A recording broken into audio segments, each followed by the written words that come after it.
comfortable were you with being an alpha? Being an alpha? Yeah.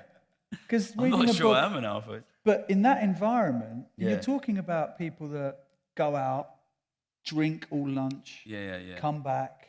Yeah. You mentioned, I think, one woman that you came across that was coming to be a trader, and then you never saw her again. Yeah. Right? These are incredibly male environments, and also you said it's about winning. Right? Yeah. So it's incredibly competitive male environment.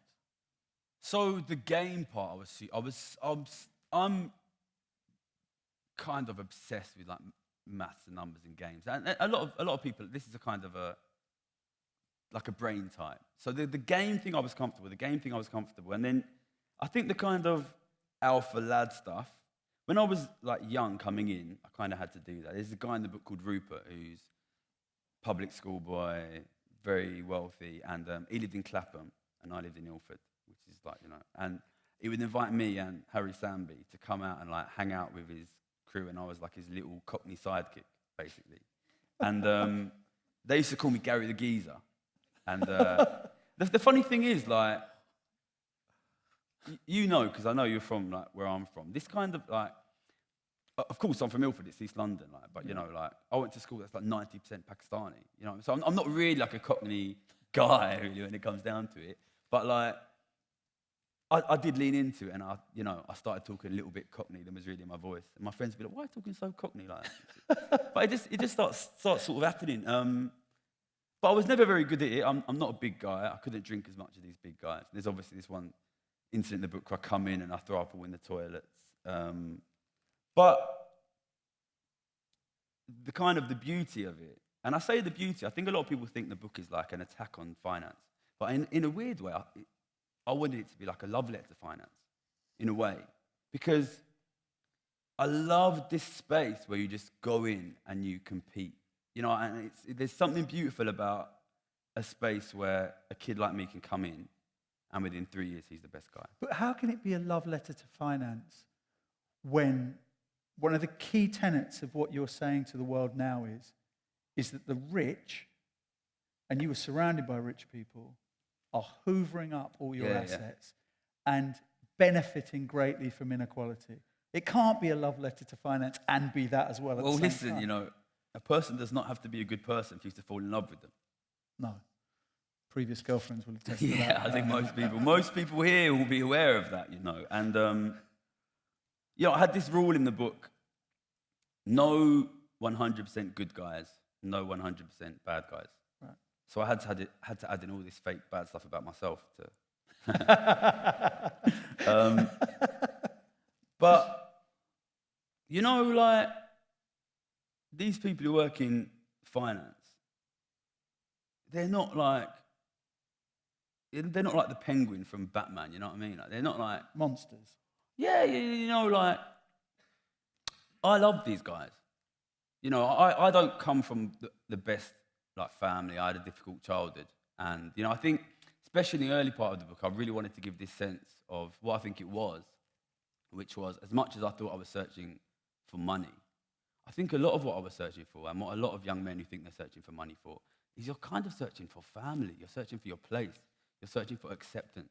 You're searching for a place you feel comfortable. And then, I go in there and there's all these big, strong, powerful, wealthy men, and they took care of me. When I first started making money, I had to hide that from my parents, because I didn't know what it would do to them. And, there's this part of the book where I make my first, like, big bonus. And you see this struggle, like I tell my girlfriend, and I see immediately the effect it has on her. And I tell my mates, and I see immediately the effect it has on them, and then I think, well, I can't tell my parents. There's no way I can tell my dad, who worked so hard for 20 years, morning till night, for 20 grand a year, that I just made 400 grand. There's no way I can tell him, basically. So sort of, I have to hide it from my parents, and I have to kind of think, what am I going to do with this? Sorry, I've forgotten the question now. I've gotten emotional. What effect did that have on you?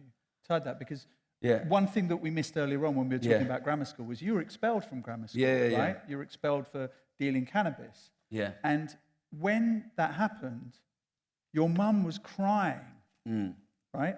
Yeah. And how did you react to her crying about you who's got this place at a prestigious grammar Yeah. school being kicked out. Well, I write about that in the book. So I grew up in quite a small house, and I shared a small room with my brother, and I was on the bottom bunk of a bunk bed. So my mum was crying on the foot of the bed, and she's obviously sort of like hunched up into the bunk bed. And I write it sounds very callous the way I write it in the book, but a lot of the book is me writing as I was at the time, because I want to give you the sense of that young man. So I just tell it straight what I thought at the time, which is that I thought in my head, what the fuck are you crying for? I'm the one who's going to have to fix this. That's what I thought. And it's harsh. And of course I see it as harsh now, but at the end of the day, it was true. You know what I mean? Like, I know what it's like to be young and to be poor in London or a big city in England. You see all this money around you, and you know the big difference between growing up in a comfortable family and growing up in a poor family is, if you come from a comfortable family, you follow all the rules, you do what your dad says, you get the job he tells you to, you're going to get a nice big house and a beautiful wife and a garden, and the kids are going to play. You come from where I'm from, you do what your mum says, you do what your dad says, you're going to struggle to pay the fucking bills. That's the truth. So I don't think you should be surprised when kids from poor backgrounds are fucking hard in their souls. Because you give them nothing. And you tell them, either you fucking fight your way out of this, or you're on the fucking bottom. You're the fucking dirt. You're the pavement. You know what I mean? So it creates this kind of hardness. And I think, one thing I wanted to do, in the book, I really wanted to try and get the reader questioning, for every one of these characters, including me, why did that man, because they are all men, although to be honest, I was more of a boy, and at the point you make these decisions, you kind of are a boy. What led them into this space? This obsession with competition, this obsession with being the best. What is that gap that they're running for? So I interviewed you earlier on for my BBC Headliners podcast, and one of the questions I asked you, which I'll repeat again today, because it's based on what you've just said about being something inside of you hardens your soul when you're born into that environment, is why didn't you turn right? So as many people will see you now as on the left. Yeah. But there are plenty of working class people who get to be as successful as you've got, to make as much money, and say, wait a minute, look at me, I'm a success story. Go full Sir Alan Sugar, right? Yeah. And say, I'm rich, I've done well, I've done it myself through hard work and determination. I don't need a big government, don't need social security, I don't need all of that. I don't need to be sponging off the state. Why didn't you go that way? When I was a kid, when I was a teenager, I probably tilted more that way. I mentioned earlier on that I read Atlas Shrugged by Ayn Rand. You know this book, right? I don't know. This is Ayn Rand. Is like a kind of... Her dad was a Jewish businessman in communist Russia, and the communists took her dad's shop and this, and then they had to flee the country, and she became this kind of almost manic, hyper-liberal, free market, freedom, and she wrote this book, Atlas Shrugged, which I wouldn't recommend, it's very long, and The Fountainhead. It's basically, and they are kind of the Bible of these new free market, ultra-liberal kind of people. And I read it when I was a teenager.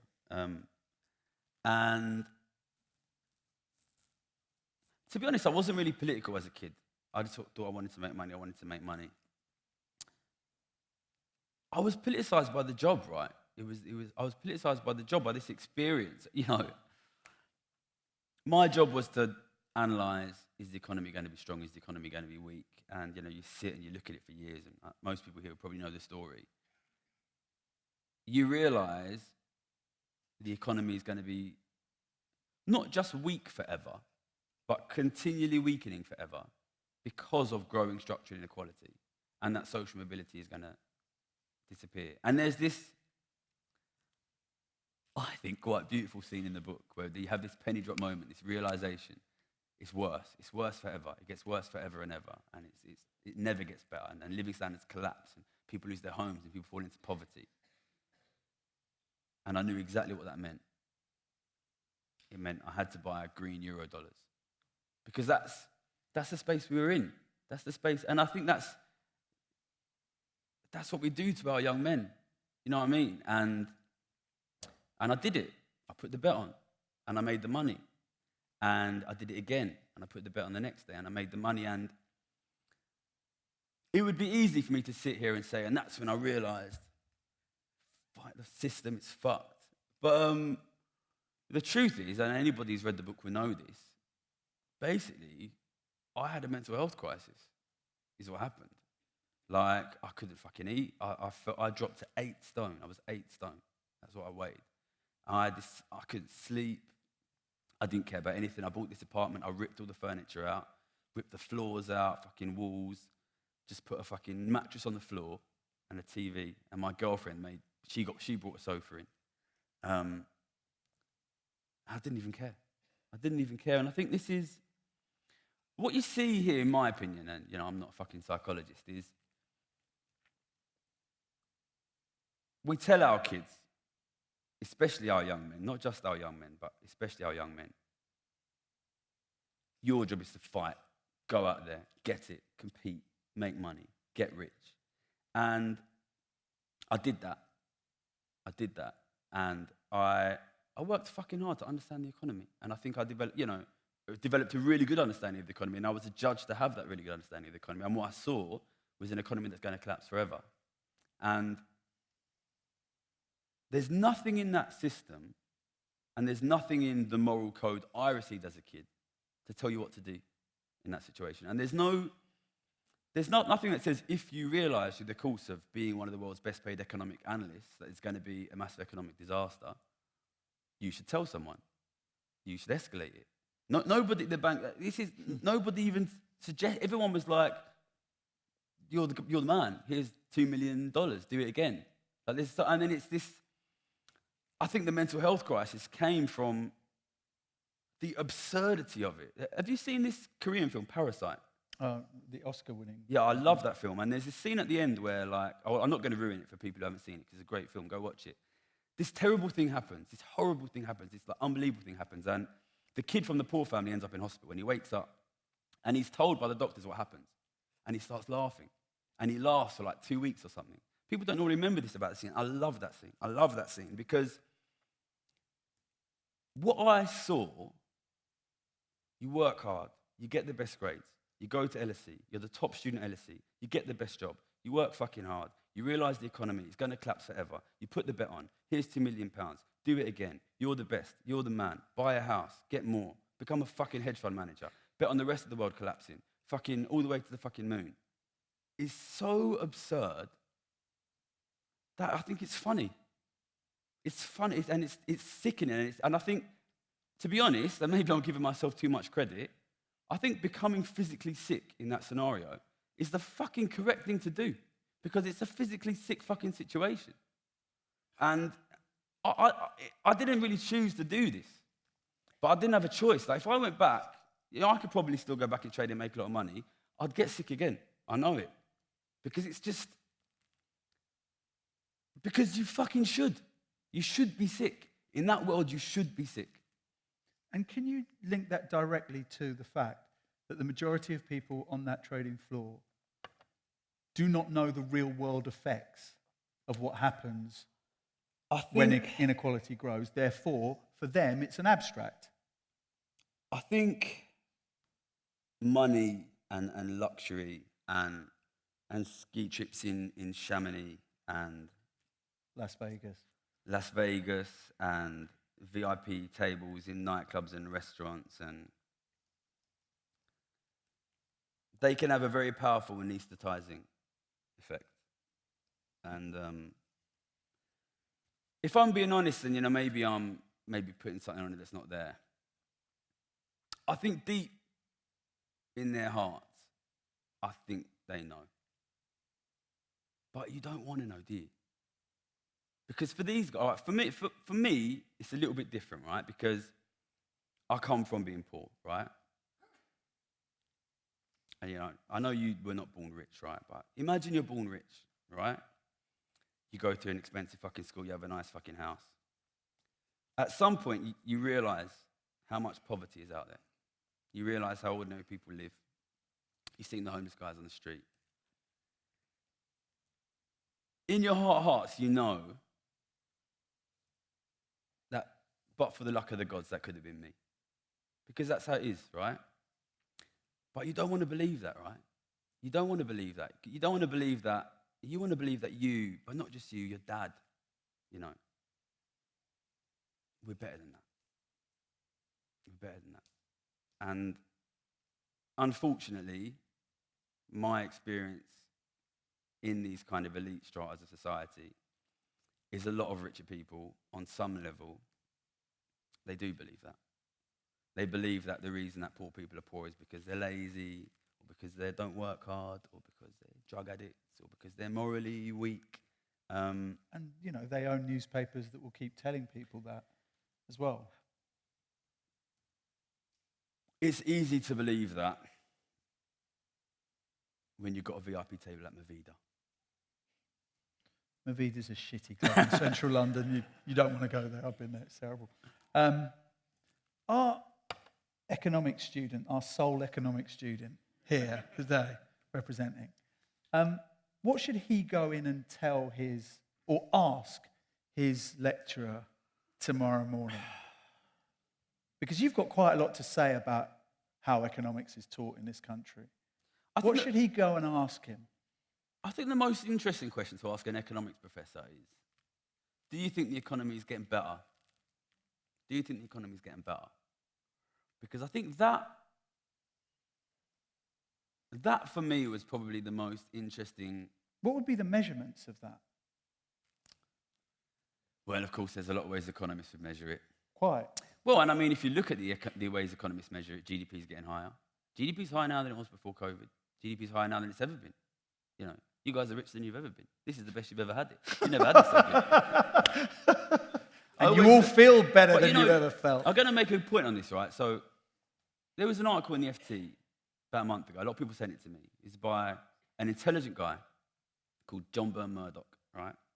And he said inequality is not getting worse.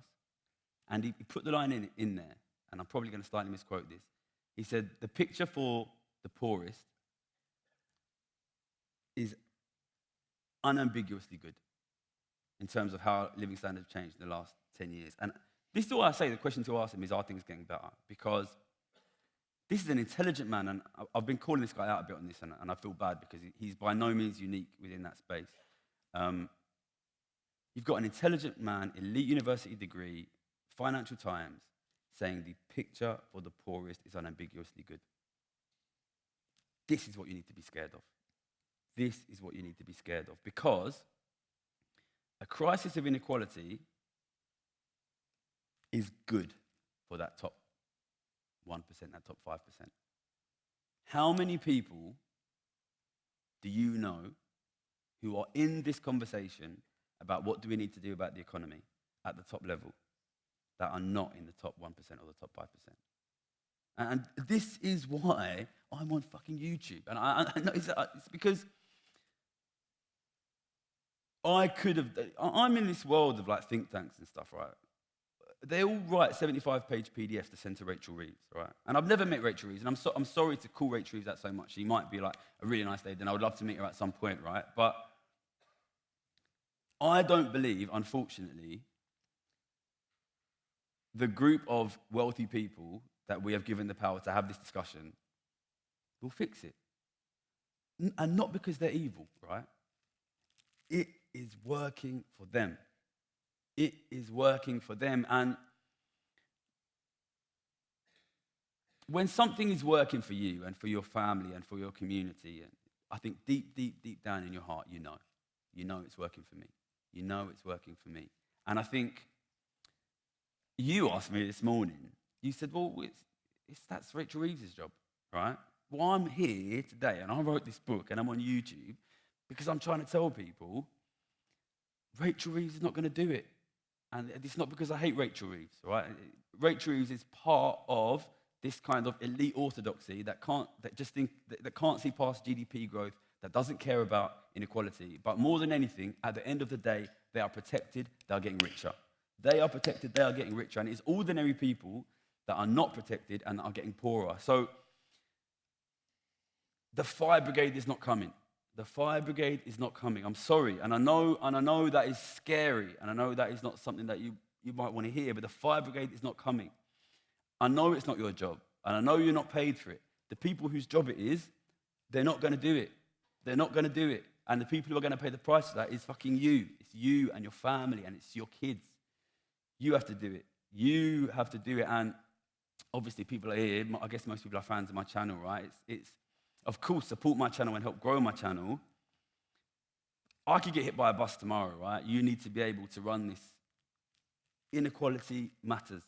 Wealth inequality matters.